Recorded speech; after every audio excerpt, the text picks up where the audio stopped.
महाराष्ट्र विधानसभा चुनाव में अब महज कुछ दिन बचे हैं। 20 नवंबर को महाराष्ट्र की 288 सीटों पर मतदान होना है, जिसके लिए सभी उम्मीदवारों ने अपनी पूरी ताकत झोंक दी है। ऐसे में बात करें मुंबई से सटे मीरा भाईंदर विधानसभा सीट की, तो यहाँ पर लड़ाई त्रिकोणीय नजर आ रही है। एक तरफ महायुति के उम्मीदवार नरेंद्र मेहता और वर्तमान विधायक और निर्दलीय प्रत्याशी गीता जैन है, तो दूसरी तरफ महाविकास आघाड़ी से मुजफ्फर हुसैन चुनावी मैदान में है।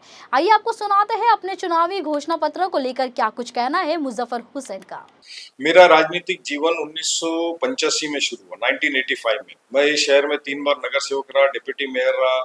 पार्टी के अंदर पिछले 45 साल से वार्ड से लेके तो प्रदेश तक और प्रदेश से लेके दिल्ली एआईसीसी तक के मैं संगठन में काम करता रहा। स्टेट यूथ कांग्रेस का प्रेसिडेंट रहा, जनरल सेक्रेटरी रहा, मीडिया इंचार्ज रहा, दूसरी बार स्टेट वर्किंग प्रेसिडेंट बना हूँ, स्टार प्रचारक पार्टी का रहा हूँ, पूरे हिंदुस्तान में जाके प्रचार करता हूँ। और जो लोग इस बात को नहीं जानते हैं, क्योंकि कुछ ज्ञान कम होता है, लोगों को अज्ञानी होते हैं, ज्ञान कम होता है, इतिहास शहर का पता नहीं होता है। 65 साल से हमारा परिवार इस शहर में सामाजिक जीवन में और राजनीतिक जीवन में है। 45 साल से मुजफ्फर हुसैन है। कांग्रेस पार्टी इस नगर पालिका में मेरे नेतृत्व में 2014 तक के राष्ट्रवादी और हम संगठन में प्रशासन में रहे। 1.5 टर्म मैं एमएलसी रहा।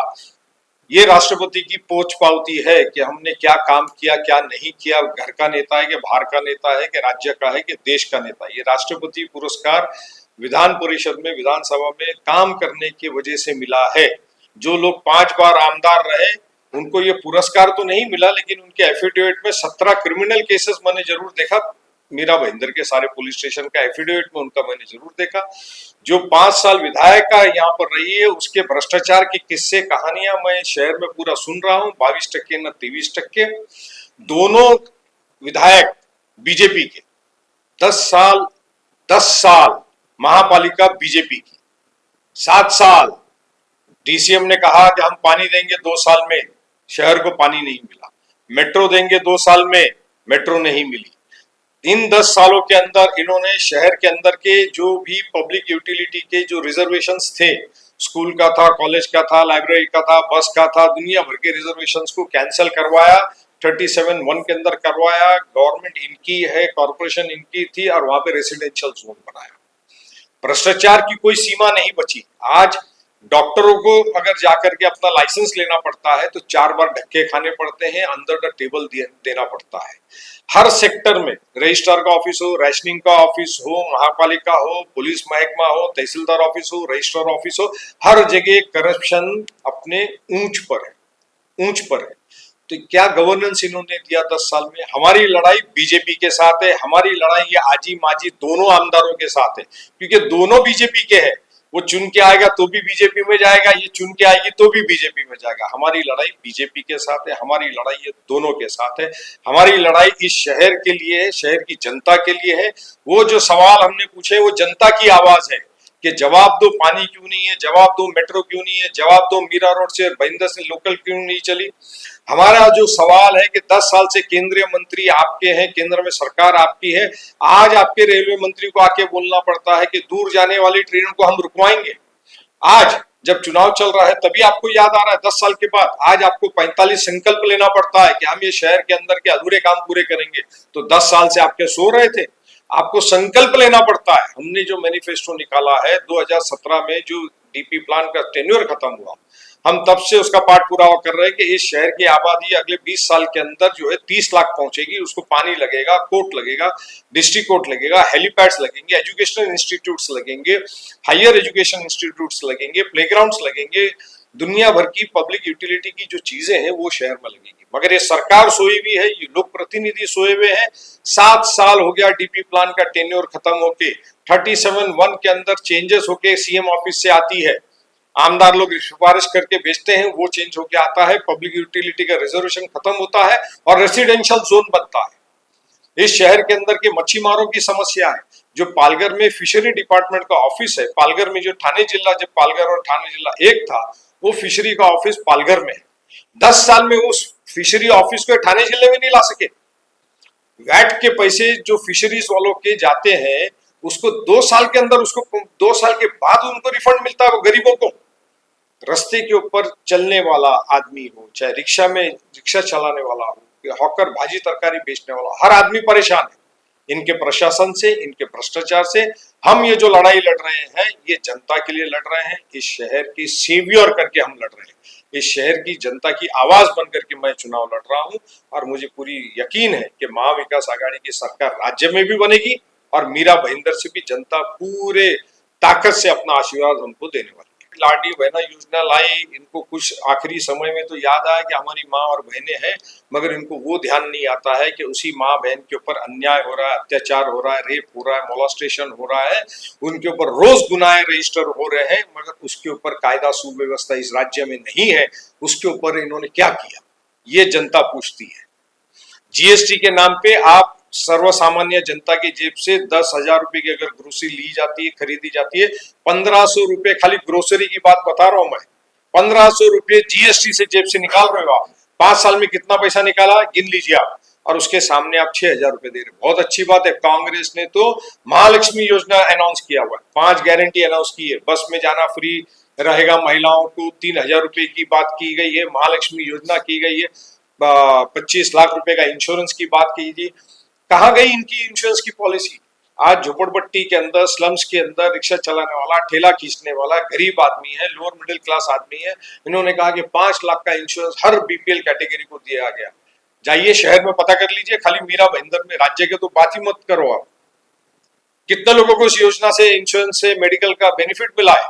0, 0%, 0%। तो जो बातें इन्होंने कही है वो बोगस है, इलेक्शन के टाइम में लोगों को गुमराह करने के लिए किया गया है, क्योंकि इनको पता है कि महाविकास आघाड़ी की सरकार बन रही है, इसलिए इस तरह की बात करी। कांग्रेस ने तो तेलंगाना में अनाउंस किया, सरकार बनने के पहले दिन जो बात करी 5 गारंटी की, उसको इंप्लीमेंट की। कर्नाटका के अंदर, मैं खुद एआईसीसी का निरीक्षक था, 1 महीना मैं वहां था, सिंधनूर कॉन्स्टिट्यूंसी में, हैदराबाद रीजन में। जैसे सरकार बनी दूसरे दिन, सेम डे, फर्स्ट कैबिनेट के अंदर 5 गारंटी अनाउंस की गई, उसको इंप्लीमेंट किया। तो कांग्रेस ने जो कहा है वो करके दिखाया है। पिछले 70 साल में कांग्रेस की वजह से देश यूनाइटेड है, आज लोकतंत्र यूनाइटेड है, लोकतंत्र बचा हुआ है। क्यों? क्योंकि कॉन्स्टिट्यूशन की वजह से। अगर इस देश में कॉन्स्टिट्यूशन नहीं होता तो आज ये देश संगठित। मैंने वही कहा कि जो 10 साल केंद्र की सरकार, राज्य की सरकार, महापालिका, आमदार, खासदार, इनके होने के बावजूद इनको घोषणा पत्र में लिखना पड़ता है कि हम ये करेंगे, तो 10 साल क्या किया? जनता सवाल पूछ रही है, 10 साल में क्या किया वो जवाब दो। 10 साल कोई छोटा नहीं होता है। 5 साल दिया, फिर 5 साल दिया, केंद्र में, राज्य में, कॉर्पोरेशन सब आपकी, फिर आप संकल्प कर रहे हो कि हम ये करेंगे, तो 10 साल क्या किया ये जवाब दो पहले। ये इनकी पोच पावती जिसको बोलते हैं ना, accepted, signed, sealed and accepted, कि हमने काम नहीं किया इसलिए हमको धर्म का सहारा लेना पड़ रहा है, संतों का सहारा लेना पड़ रहा है। ये तो उसका एक्सेप्टेंस हो गया। I call it as an acceptance letter कि we hereby accept that we had not delivered. We were elected to deliver, but we haven't delivered. So we are bringing all साधु संत। नया uniform development control rules regulation जो बना है, यूडीसीपीआर जिसे कहा जाता है, वो बनना शुरू हुआ 2013 में पृथ्वीराज चौहान साहब के गवर्नमेंट के टाइम पे, कि इस राज्य के अंदर 221 नगर पालिका है, 27 महापालिका है, सबके रूल्स एंड रेगुलेशन अलग है, तो सबको यूनिफाइड होना चाहिए ताकि राज्य का विकास एक जैसा होना चाहिए। उसी के अंदर मुंबई के अंदर जो बोरी जमात खाना का जो एरिया है, वहां पे क्लस्टर योजना लागू की गई। Unified development control rules regulation के अंदर बाद में ये देखा गया कि जो कुछ गांवठान एरिया है, जो यूएलसी एक्ट आई 1979 में, उसके वजह से लोगों ने जमीन चले जाएगी तो बहुत सारी बिल्डिंगें बना दी उन्होंने, तो वो क्लस्टर डेवलपमेंट के अंदर आना चाहिए। तो सरकार के पास में कई सजेशंस 2020 या 22 के आसपास में ये यूडीसीपीआर तैयार होकर पब्लिश हुआ। तब से लेके अभी तक 4 साल कंटिन्यूस लोगों ने रिप्रेजेंटेशन अक्रॉस द स्टेट दिया, सरकार ने कुछ नहीं किया। अभी इलेक्शन के कोड ऑफ कंडक्ट लागू होने के 2 दिन पहले एक जीआर निकाला कि हम इसको करेंगे, लेकिन उसका प्रोसेस 1.5 साल का है, किया नहीं है। इसलिए मैंने आपको कहा कि I am correcting you, it is not done, process has been started, now they will have to call for objections and suggestions, hearings होगी, अक्रॉस द स्टेट होगी। खाली मीरा भाईंदर के लिए नहीं बन सकता कायदा, क्योंकि एक बार यूडीसीपीआर बन गया है, पूरे महाराष्ट्र के लिए एक कॉमन डेवलपमेंट रूल बना है, तो वो लागू भी क्लस्टर के लिए पूरे महाराष्ट्र का करना पड़ेगा। तो फिर उसका प्रोसेस प्रोसीजर उतना ही लंबा होगा। तो ये मिसगाइड करने का काम, इसीलिए तो मैं कहता हूं कि 10 साल राज्य की सरकार है, सीएम ठाणे जिले का है, सब में ज्यादा प्रॉब्लम क्लस्टर का कल्याण में है, कलवा कोसा मुंब्रा में है, उनके खुद की कॉन्स्टिट्यूंसी असेंबली कॉन्स्टिट्यूंसी में है, डोंबिवली में है, भिवंडी में है, न्यू बॉम्बे में है, जहां जहां गांवठान है, मीरा भाईंदर में है, वसई में है, पालघर में है, ये सभी जगहों पर है। और सीएम इसी कॉन्स्टिट्यूंसी के होने के बावजूद भी उन्होंने 4 साल तक कुछ भी नहीं किया और लोगों को मिसगाइड करने के लिए अभी सिर्फ एक जीआर निकाला कि हम इसका ऑब्जेक्शन सजेशन प्रोसीजर शुरू करते हैं। तो ये कुछ हुआ नहीं है। इसके ओनर्स कौन है, इसके पीछे इन्वेस्टिगेशन जाके कीजिए। इसको 26 जनवरी 2026 तक, नवंबर 2026 तक के इसका कॉन्ट्रैक्ट है। ये कंपनी बैंकरप्ट में चली गई, इसका बैंकरप्सी का प्रोसीजर सितंबर में पूरा हुआ। गवर्नमेंट ने उस कंपनी को बचाने के लिए राज्य के जनता के 800 करोड़ रुपए उस कंपनी को दिए, उस कंपनी को बैंकरप्सी से बचाने के लिए।